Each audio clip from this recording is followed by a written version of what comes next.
नमस्कार, कशा आहात आपण? आजच्या व्हिडिओमध्ये आपण अशा काही महत्त्वाच्या टिप्स अँड ट्रिक्स पाहणार आहोत ज्यामुळे तुमची तासाभराची कामं अगदी चुटकीसरशी होतील, त्यासोबतच टाकाऊपासून टिकाऊ वस्तू देखील तयार होतील। नक्कीच व्हिडिओ शेवटपर्यंत पहा, आवडल्यास मित्रपरिवारासोबत शेअर करा। इथे आपली पहिली टिप आहे, लहान मुलांच्या कपड्यांसाठी किंवा मोठ्यांच्या कपड्यांसाठी देखील तुम्ही वापरू शकता। बऱ्याच वेळा असं होतं, लहान मुलांच्या ज्या पॅन्ट असतात बाकी ठिकाणी व्यवस्थित येतात, फक्त कमरेला या टाईट होतात।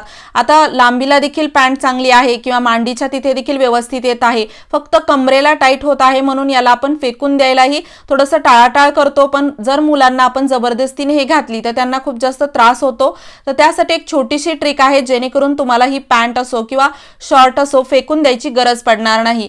तर इथे पाहू शकता, ह्या प्रकारच्या डिझाइन मुलांच्या जास्त करून तर असतात पॅन्टला किंवा शॉर्टला। मागच्या बाजूने इलास्टिक असतं आणि समोरून बटन। तर इथे आपण एकतर याला थोडंसं कट करून काढू शकतो किंवा यावरती जी शिलाई आहे ती कात्रीने आपण कट केली तरी चालेल। आणि अजिबात घाबरू नका, पॅन्ट जी आहे ती अगदी पहिल्यासारखी होते, याला आपल्याला शिवायची देखील गरज पडत नाही। ही आपण आतल्या बाजूने करत आहोत, समोरची बाजू अगदी ओळखायलाही येणार नाही की आपण काहीतरी इथे केलेलं आहे। तर यानंतर अशा प्रकारे जी इलास्टिक आहे ते ओढून बाहेर काढायचं आणि त्याला कट करायचं। त्यानंतर पाहू शकता, बाहेरून ओळखायलाही येत नाहीये की आपण यामधील इलास्टिक कट केलेला आहे। चला तर मग याचा रिझल्ट पाहूया। तर आता लहान मुलांना आपण पाहू शकता, पहिलं बटन देखील याचं लागत नव्हतं आणि सहज हे बटन लागलेलं आहे आणि खूप जास्त हे असं लूज देखील पॅन्ट आपली झालेली आहे।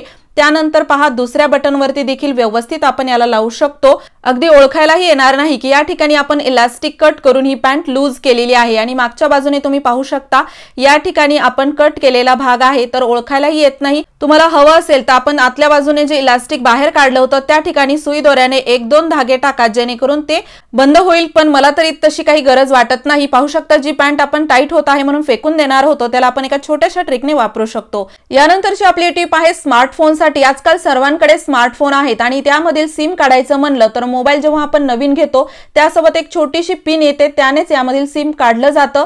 पण काही दिवसानंतर ती छोटीशी पिन आपल्याकडून हरवते किंवा आपण एखाद्या वेळेस बाहेर कुठे गेलात आणि आपल्याकडे जर ती छोटीशी पिन नसेल आणि आपल्याला जर मोबाईल मधून सिम काढायचं असेल तर आपल्याला प्रश्न पडतो की आता हे कसं काढायचं। आपण दुसऱ्याचा मोबाईल शोधतो किंवा त्यांना पिन आहे का विचारतो। पण हे सर्व करण्यापेक्षा एक छोटंसं काम करा, आपल्याकडे असणारे कानातले किंवा एखादी काठी पिन घ्या आणि त्याने आपण यामधील सिम व्यवस्थित काढू शकतो। याचं जे छोटंसं छिद्र असतं जिथे आपण पिन टाकतो त्या ठिकाणी कानातल्याचा मागचा भाग टाका, जेणेकरून हे सिम असं व्यवस्थित निघतं।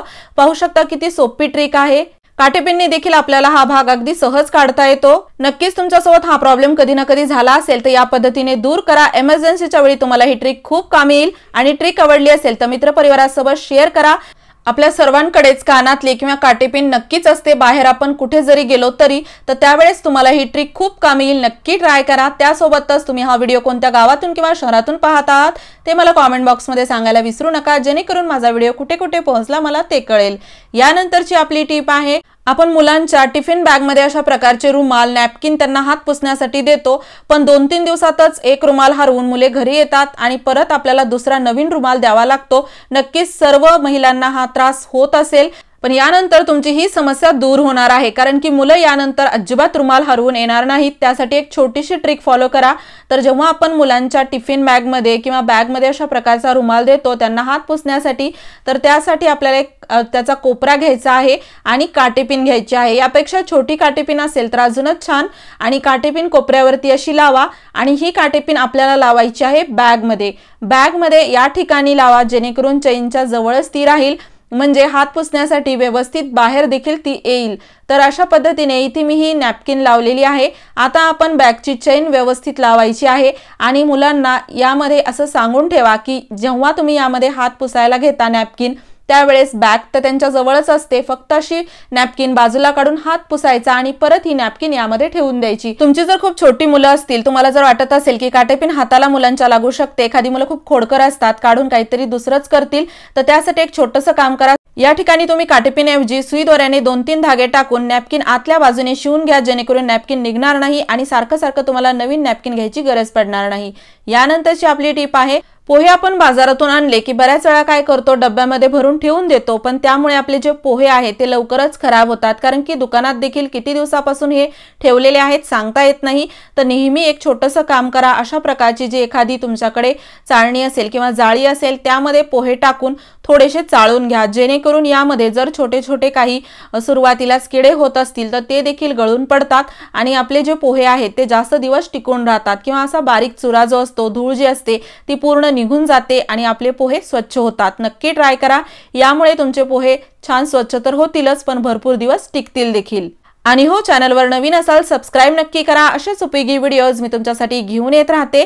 तर अशा प्रकारे आपण यानंतर डब्यामध्ये पोहे भरून ठेवू शकतो, म्हणजे आपले पोहे बरेच दिवस टिकून राहतील। कोणतीही बाजारातून वस्तू आणली तर डब्यात भरून ठेवण्याऐवजी तुम्ही त्याला अगोदर थोडंसं स्वच्छ करून जर ठेवलं तर भरपूर दिवस टिकते। यानंतरची आपली टीप आहे, इनो असो किंवा इतर कोणतं मसाल्याचं पाकिट एकाच वेळी आपण पूर्ण वापरत नाही, थोडंफार यामधील आपण काढून घेतो आणि परत ही असं उघडं राहिलेलं पाकिट जर आपण असंच ठेवलं तर नक्कीच यामधील जी वस्तू आहे ती लवकरच खराब होते, कारण की हवा लागली की कोणती वस्तू जी आहे त्या लवकर खराब होतात।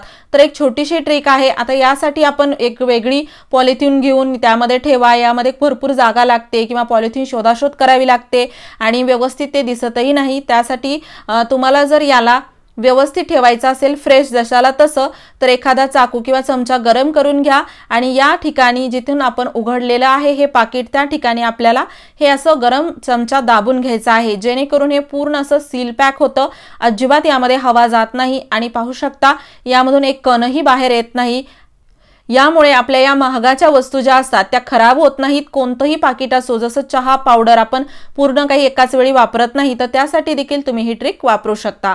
यानंतरची आपली टीप आहे, इथे मी एक वाटीमध्ये चहा पावडर घेतलेली आहे, साधारण 1 चमचा मोठा चमचा आहे। त्यानंतर याला आपल्याला थोडंसं हाताने बारीक केल्यासारखं करायचं आहे आणि यामध्ये टाकायचं आहे 1 चमचा मीठ।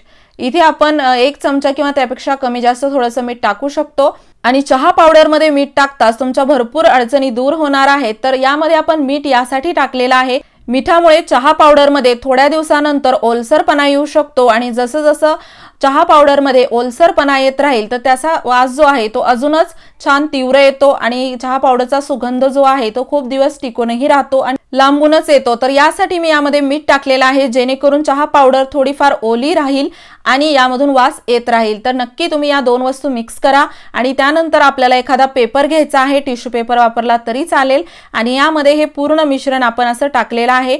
त्यानंतर टिश्यू पेपर आपल्याला पूर्णपणे गुंडाळून घ्यायचा आहे, म्हणजे हे मीठ आणि चहा पावडर आपल्याला पूर्णपणे पॅक करून घ्यायचा आहे। तुम्ही पाहिलं असेल, मीठ जर आपण असंच वाटीमध्ये ठेवलं, त्याला जर थोडीफार हवा लागली तर त्यामध्ये ओलसरपणा येतो आणि हेच आपल्याला हवं आहे। त्यासाठी आपण इथे याला असं टाकलेलं आहे, म्हणजे चहा पावडर मध्ये मीठ मिक्स केलेलं आहे। तर याला व्यवस्थित असं गुंडाळून घेतल्यानंतर आपण यावरती थोडेसे छिद्र पाडून घेणार आहोत। एखादी टोकदार वस्तूने किंवा चमच्याने यावरती छिद्र पाडा। तर इथे आपल्याला यावरती रबर देखील लावायचा आहे। आपण बऱ्याच वेळा पाहतो टॉयलेटमध्ये किती जरी स्वच्छता केली तरी पण त्यामधून एक प्रकारची दुर्गंधी येते, ते सततच्या वापरामुळे होऊ शकतं किंवा लहान मुले व्यवस्थित पाणी टाकत नाहीत म्हणून देखील होऊ शकतं। त्यामुळे आपण काय करतो, दुर्गंधी घालवण्यासाठी बाजारातून येणारा स्प्रे वापरतो किंवा रूम फ्रेशनर आणतो किंवा इतर काही पाऊच आपण टॉयलेटमध्ये वापरत असतो, जे की खूप जास्त महाग असतात।